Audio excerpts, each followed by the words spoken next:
Go. Beginning? Yep. The Haggadah tells us that, quote, in every generation, every person is obligated to see himself as if he personally left Egypt. Of course, on the holiday of Pesach, one is obligated to remember and tell the story of how God took us out of slavery in Egypt. But the above instruction is interpreted by the Hasidic masters as obligating every person to see himself as if he personally left Egypt every single day of his life. In all seriousness, how can we possibly achieve this? How can we, in the year 2010, view ourselves as if we personally were redeemed from slavery in Egypt? The directive seems ridiculous unless we happen to have some hallucinogenic drug or at least a freakishly active imagination. And besides, what does it mean to be free anyway? These questions tumble through my head as I walk through Yad Vashem Holocaust Museum a few days before Pesach. I am suddenly struck by the tragic irony of Jews in concentration camps experiencing the Jewish holiday of freedom and redemption.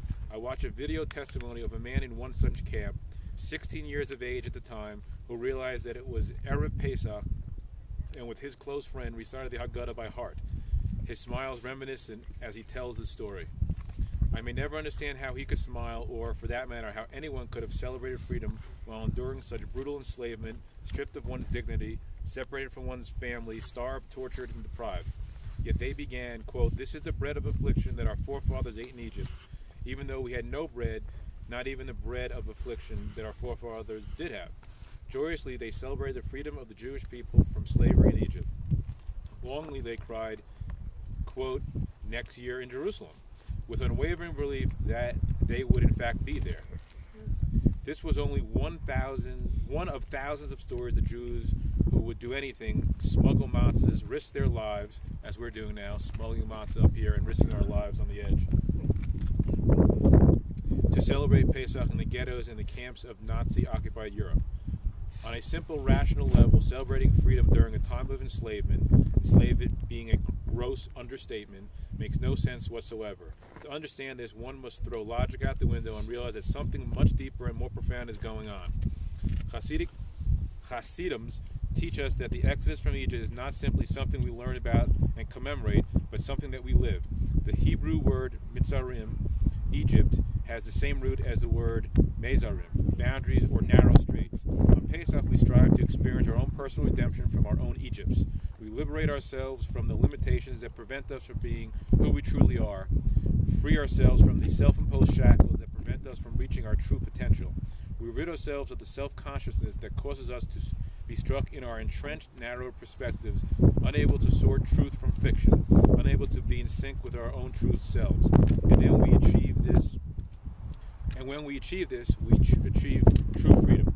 Only when I was confronted with the stories of Jews living in the midst of the horrors of the Holocaust, who had such impenetrable faith, such fervent will and devotion to their Jewishness, to their essence, only then did it really click.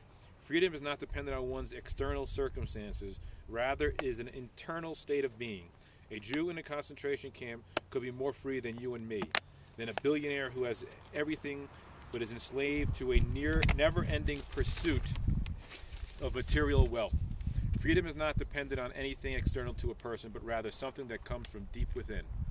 True freedom is achieved when a person knows his purpose in this world. And a Jew's purpose in this world, in a twisted, ironic way, delineated by Hitler himself in Mein Kampf, Hitler explains that his desire to exterminate the Jews is a quest to exterminate the ethical ideas that Jews introduced to the world. He felt that these ideas had corrupted the natural order of the world, which should be dominated by a Darwinian natural selection in which the strong dominate the weak. In his own words, quote, "Providence has ordained that I should be the greatest liberator of humanity. I am freeing man from the restraints of an intelligence that has taken charge, from the dirty and degrading self-mortification of a false vision called conscious immortality. Conscious is a Jewish invention. It is a blemish like circumcision." Hitler, furthermore, knew that there was something powerful, something beyond rationality at the core of Jewish existence.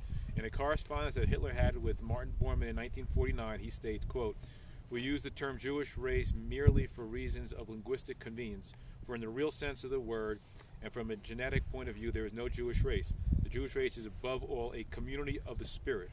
Spiritual race is of a more solid and more durable kind than the natural race." Hitler's views, though he used them to penetrate heinous genocide were in fact a tremendous proof to the power of the Jewish people, such a tiny nation, to affect the world in a profound way, not by trying to convince the world to embrace ethical values, but simply by embracing ourselves, who we are in our essence, not by shunning the world, but by fulfilling our mission of imbuing his physical world with godliness. The Jewish people have within them a part of infinity. As such, we have a natural need to strive and yearn for something higher than ourselves. Pesach gives us an extra dose of ability to recognize that part of infinity within us. That part of infinity within us. It gives us a boost of power to free ourselves from our self-imposed enslavement and from society's expectation of who we ought to be. It gives us the ability to connect with a deeper, higher truth. With this firm understanding of who we are and our mission in this world, may we merit to experience the ultimate redemption, God willing, very, very soon. Chag kosher v'sameach. Erica's Bravo to Erica.